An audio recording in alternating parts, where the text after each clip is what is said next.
During second period, my teacher crouched by my desk and said quietly, "Sweetheart, do you need to step out after everything with the video?" "What video?" I looked up, confused, and reached for my phone before I remembered I'd left it charging in my locker. The room went dead quiet. Two kids near the window stopped talking mid-sentence. Everyone kept sneaking looks at me, and every time I met someone's eyes, they'd snap their gaze to their desk. A girl named Corinne, who I barely knew, had her hand over her mouth and tears in her eyes, but a cluster of boys in the back were snickering into their sleeves. Mrs. Ibarra straightened up and adjusted the lanyard around her neck, and she couldn't look right at me. "I really don't think I should be the one to talk to you about this. Please go see Ms. Reyes in the counseling office."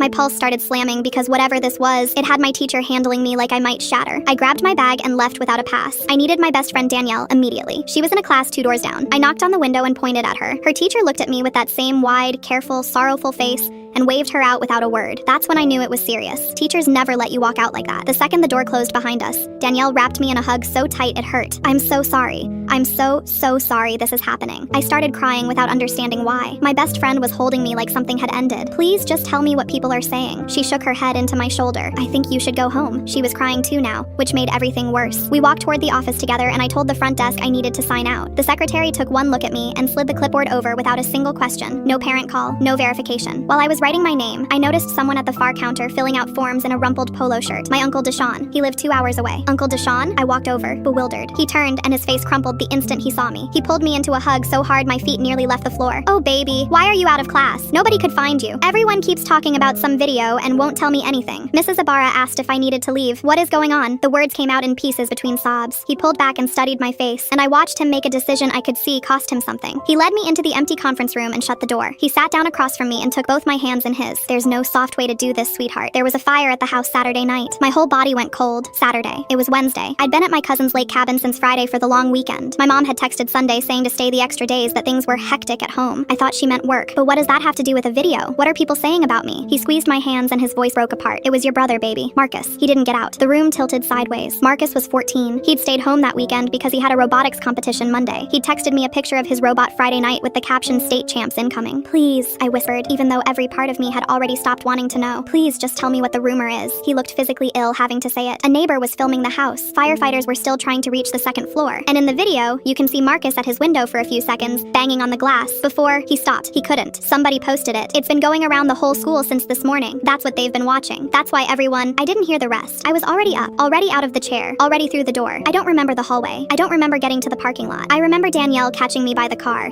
and my uncle behind her, and the sky being an ordinary flat gray like nothing at all had happened. Marcus's robot won its division that Monday. His team dedicated the trophy to him and drove 3 hours to hand it to me in person. 6 kids in matching shirts standing on our porch, none of them knowing what to say. I keep it on the shelf in my room. It still works. Sometimes I turn it on just to watch it move.